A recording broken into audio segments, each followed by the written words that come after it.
Hello friends, आपल्या सर्वांची आवडती मालिका तू ही रे माझा मितवा या मालिकेच्या आजच्या शनिवार 6 जूनच्या एपिसोडमध्ये एकानंतर एक धमाकेदार ट्विस्ट आले आहेत. मग नेमकं घडलंय तरी काय? तर फ्रेंड्स, आजच्या एपिसोडमध्ये मिशन राजेश संपल्यानंतर ईश्वरी आणि अर्णवचं मिशन वल्लरी सुरू झालंय. आणि तुम्हाला आठवत असेल की जेव्हा वल्लरीने उदयकांतच्या मदतीने ईश्वरीवर जीव घेणा हल्ला केला होता आणि मग ईश्वरी ही जवळपास मरणाच्या उंबरठ्यावर पोहोचली होती. त्या दिवशी ज्या गुंडांनी ईश्वरीवर हल्ला केला होता ना, ते गुंड सापडले आहेत. त्यामुळे मामीची चांगलीच टरकली आहे.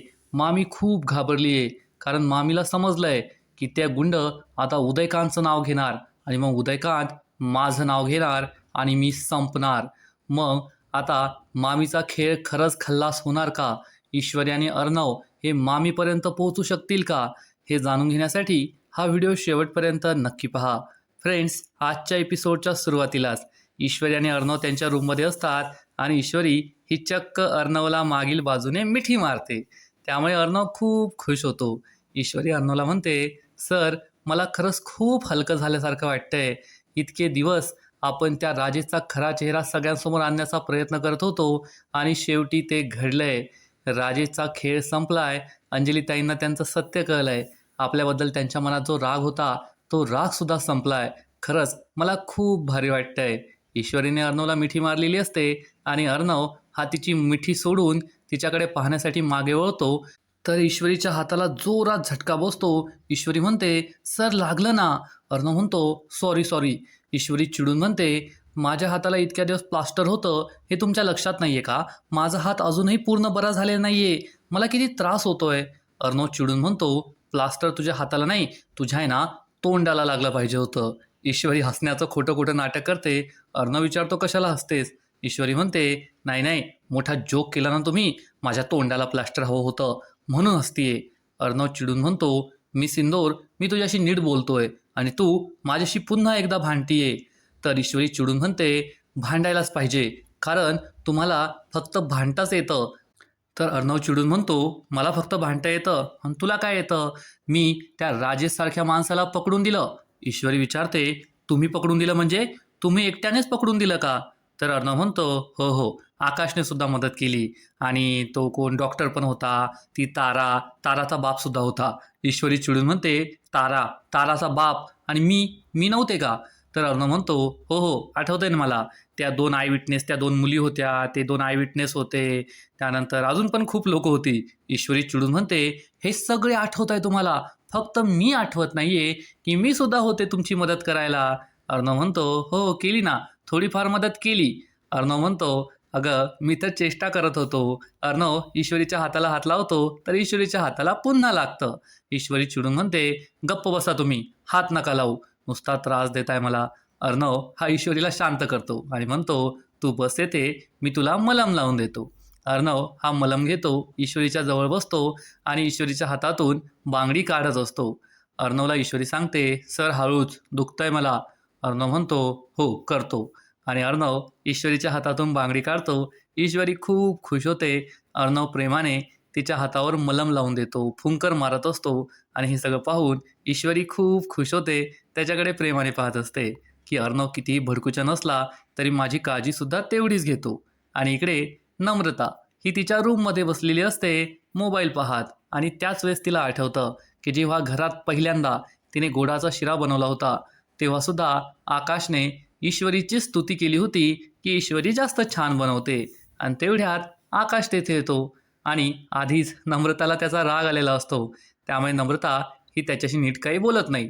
आणि आकाश म्हणतो, खरंच दादा किती ग्रेट आहे ना? तर नम्रता विचारते, काय झालं?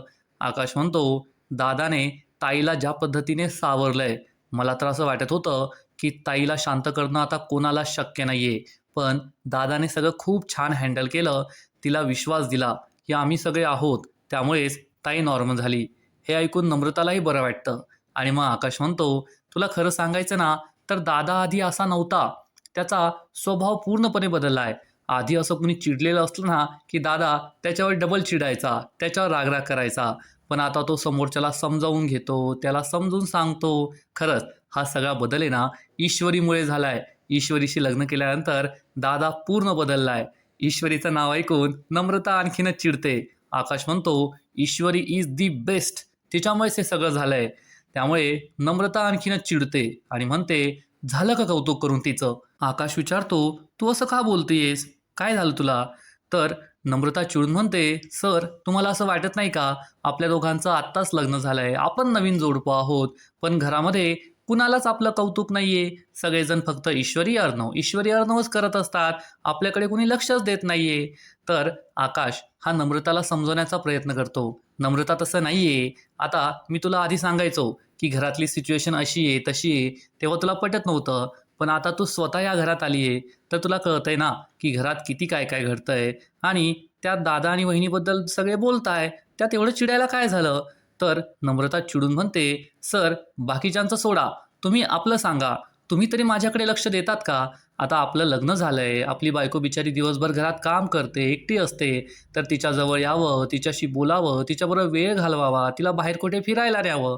तर नाही, तुम्ही ना माझ्याशी बोलूच नका, असं म्हणून नम्रता रुसून बसते आणि जाऊ लागते. पण आकाश तिचा हात पकडतो आणि म्हणतो, तुला एक माहिती आहे का, तू जेव्हा चिडतेस ना तेव्हा आणखीन गोड दिसतेस, खूप छान दिसते. नम्रता लाजते. आकाश तिला जवळ घेतो. नम्रता म्हणते, सर मला माहिती आहे, तुम्ही हे सगळे ना फक्त मला मस्का लावण्यासाठी करताय. आकाश म्हणतो, तू मानणार नाहीये का? तू माझ्यावर चिडणार आहे ना? तर नम्रता म्हणते, हो मला तुमच्याशी बोलायचं नाहीये. तर आकाशसुद्धा तोंड फिरून घेतो आणि म्हणतो, मग मलाही तुझ्याशी बोलायचं नाहीये. नम्रता हसू लागते आणि म्हणते, काय सर? आणि हे दोघे एकमेकांना घट्टमिठी मारतात. त्यांचं भांडण तेथेच संपतं.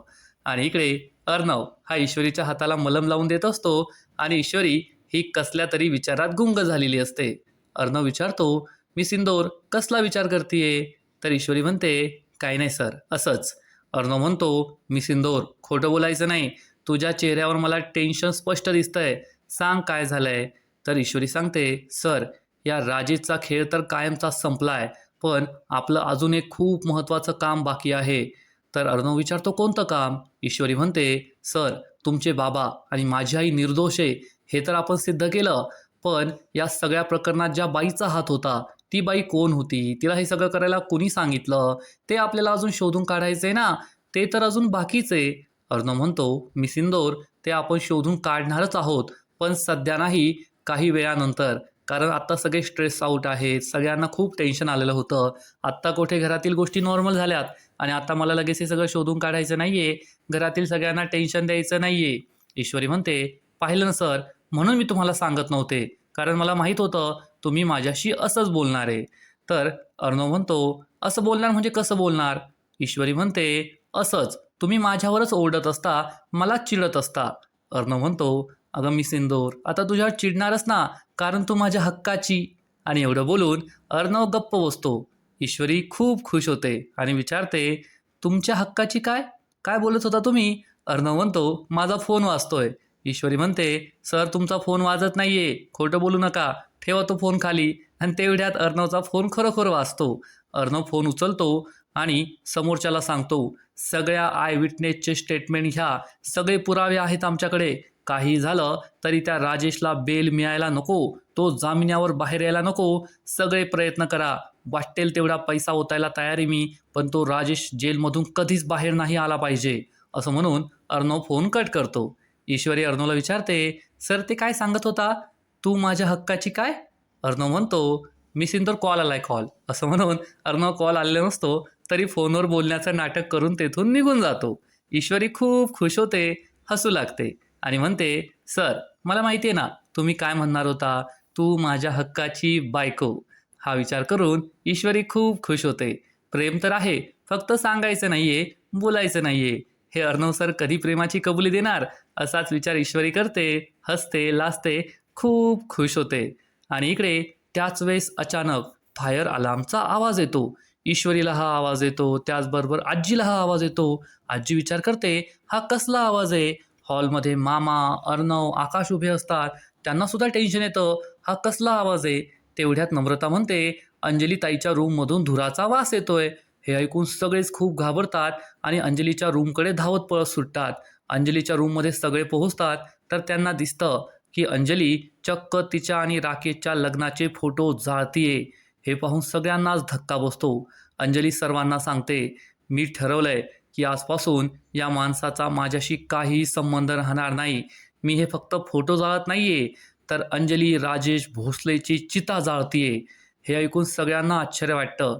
आजी, मामी, मामा सगळे तेथे आलेले असतात. ईश्वरी आणि अर्णव अंजलीकडे पाहत असतात. अंजली आता थोडी नॉर्मल झालेली असते. तिने हे सगळं स्वीकारलेलं असतं.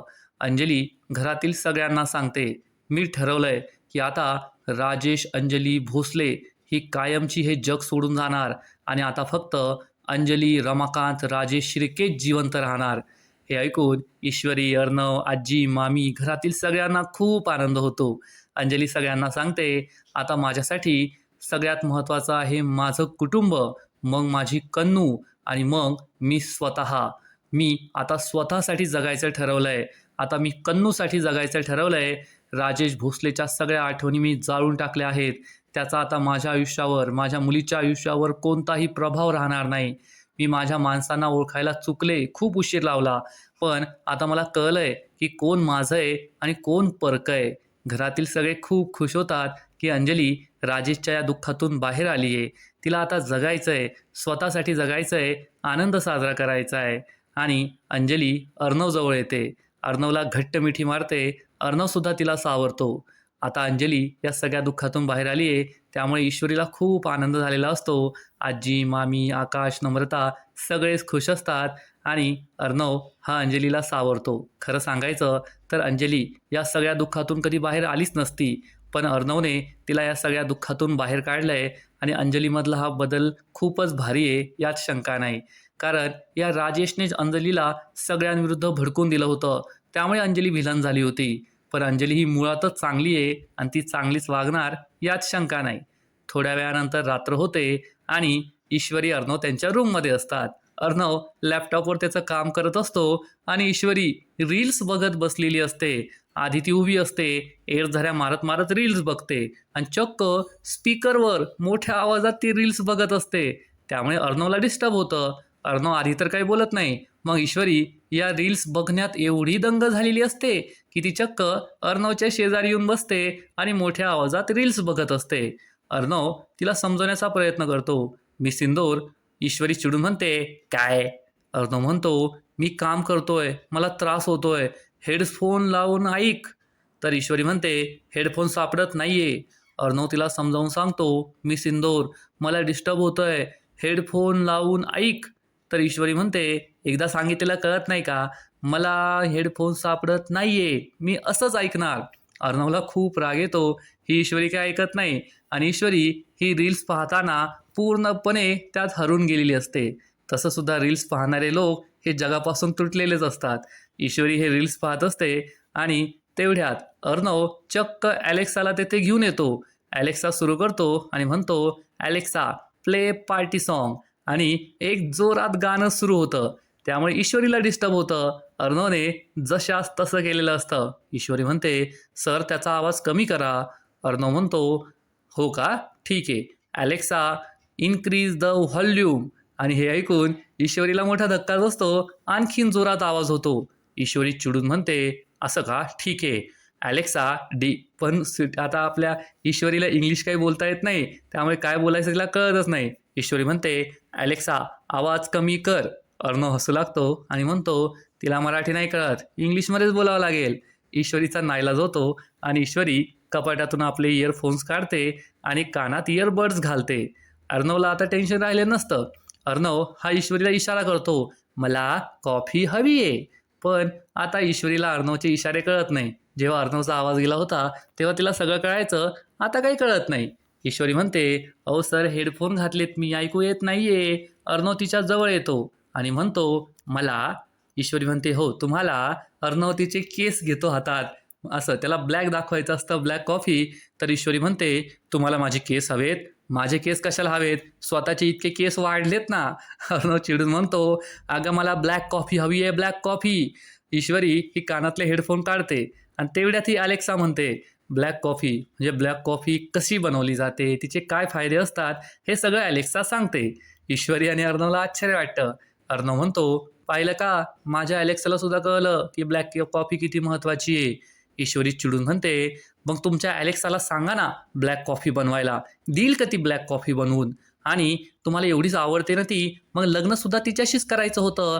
माझ्याशी लग्न करून माझ्या आयुष्याचं कशाला वाटोळं केलं? असं म्हणून ईश्वरी खुर्चीवर जाऊन बसते आणि पुन्हा मोबाईल पाहण्यात दंग होते. अर्णव तिच्या जवळ येतो आणि म्हणतो, मी सिंदूर, एका मशीनपासून जलस झाली तू? तर ईश्वरी म्हणते, मी कशाला जलस होऊ, माझे एवढे वाईट दिवस नाही आले. अर्णव म्हणतो, खोटं बोलू नकोस, तू जलस झालीये. ईश्वरी म्हणते, मी कशाला जलस होऊ, मी जलस वगैरे काही झालेली नाहीये. अर्णव म्हणतो, खरं बोलते का तू? ईश्वरी म्हणते, हो सर, मी जलस वगैरे काही झालेली नाहीये. आणि मी का जलस होईल? मी जलस वगैरे होत नाही. आणि तुम्हाला असं वाटत असेल की मी जलस झाली ना, तर तुमच्या त्या अलेक्साला सांगा, जा माझ्यासाठी कॉफी बनवून आण. देईल का ती बनवून? देईल का? सांगा बरं. ती फक्त बडबड करते, ती काही कामाची नाहीये. पण मी बडबडसुद्धा करते आणि कामसुद्धा करते. आणि तुम्ही माझ्या हातची चव मिस करता ना. आजपर्यंत तुम्ही कधी इंदोरी पोहे खाल्ले होते का? पण माझ्या हातचे इंदोरी पोहे, त्यावर जिरावन मसाला कसा खाल्ला? मग माझ्या हातची चव त्या अलेक्साला येणार आहे का? अर्णव म्हणतो, येऊ शकते, येऊ शकते मी सिंदूर. टेक्नॉलॉजी एवढी पुढं चालली आहे की पुढे अलेक्सा कंट्रोल्ड रोबोट्स असतील, ते रोबोट सगळं बनवून देतील, प्रोग्राम टाकायचा ते सगळे कामं करतील. त्यामुळे होऊ शकतं. तू टेन्शन घेऊ नको, लवकरच सगळं काही होऊ शकतं. ईश्वरी म्हणते, सर काही होऊ शकत नाही. आपल्या मनातलं मनात आपण जे एकमेकांशी बोलतो ते अलेक्सा कसं बोलणार? मी न सांगता माझ्या मनातलं तुम्हाला कळतं, तुम्ही न सांगता तुमच्या मनातलं मला कळतं. ते अलेक्साला जमणार आहे का? सांगा बरं. अर्णव हा ईश्वरीकडे आश्चर्याने पाहतो की ईश्वरी चक्क प्रेमाबद्दल त्याच्याशी बोलतीये. ईश्वरी म्हणते, सर, टेक्नॉलॉजी कितीही पुढे गेली ना, तरी माणसाचं एका माणसावर प्रेम असलं ना, ते मात्र मशीन त्याची जागा कधीच घेऊ शकत नाही. अर्णव ईश्वरीकडे एकटक पाहतच राहतो, कारण ईश्वरी ही मनातलं ओळखता प्रेमाबद्दल बोलत असते. ईश्वरीला सुद्धा समजतं की मी हे काय बोलतीये. आणि आजचा एपिसोड येथेच संपतो. फ्रेंड्स, तू ही रे माझा मितवा या मालिकेचा आजचा एपिसोड खरंच खूप भारी होता, खूप इंटरेस्टिंग होता. ईश्वरी आणि अर्णव या दोघांना आत्ता कुठे मोकळा वेळ मिळालाय. त्या राजेचं सत्य समोर आल्यानंतर दोघे एकमेकांबरोबर वेळ घालवताय, प्रेमाच्या गप्पा मारताय. खरं सांगायचं तर त्यांच्या गप्पांमध्ये भांडणच जास्त होतं. ते नेहमी भांडतच असतात. पण त्यांचं हे भांडणसुद्धा खूप क्यूट असतं, एवढं मात्र नक्की. आणि आता हे दोघे लवकरच आपल्या सुखी संसाराला सुरुवात करतील, एकमेकांना आय लव्ह यू सुद्धा म्हणतील, असंच वाटतंय. फ्रेंड्स, तू ही रे माझा मितवा या मालिकेच्या आजच्या एपिसोडमध्ये अंजलीसुद्धा सुधारली आहे. अंजलीने आता राजेशचा विषय मागे सोडला आहे आणि आता ती राजेश भोसलेची बायको नाही, तर अर्णवची बहीण रमाकांतची मुलगी अंजली रमाकांत राजेश शिर्के झाली आहे. आणि तिच्या आयुष्यातला हा बदलसुद्धा खूपच छान आहे. तू ही रे माझा मितवा या मालिकेचा आजचा एपिसोड तर भारी होता, पण पुढील एपिसोड आणखीन भारी असणार आहे. आणखीन मोठा ट्विस्ट या मालिकेत येणार आहे. मग नेमकं घडणार तरी काय? तर पुढील एपिसोडमध्ये आपण पाहू, अर्णवला पोलिसांचा कॉल येईल की ईश्वरीवर ज्या लोकांनी हल्ला केला होता त्या लोकांना पोलिसांनी पकडलंय. हे ऐकून ईश्वरी खूप खुश होईल, पण मामीला मात्र जबर धक्का बसेल. आणि मामी आपल्या रूममध्ये येईल आणि विचार करेल, अरे देवा, म्हणजे हे तेच गुंड आहेत ज्यांना उदयकांतने पाठवलं होतं आणि त्यांनी ईश्वरीवर हल्ला केला होता. ईश्वरी मरता मरता वाचली होती. आता हे गुंड पोलिसांच्या हवाली आले, याचा अर्थ पोलीस त्यांच्याकडून सत्य वधून घेणार. हे गुंड उदयकांतचं नाव घेतील की उदयकांत राजे शिर्केने मला हल्ला करायला सांगितला होता. आणि मग एकदा पोलीस उदयकांतपर्यंत पोहोचले की मग तो उदयकांत माझं नाव घेणार की वल्लरी पाटीलने मला हे करायला सांगितलं. आणि जर असं झालं तर माझा अवतार संपला. ईश्वरी आणि अर्णव मला घराबाहेर काढतील, मला पोलिसांच्या हवाली करतील.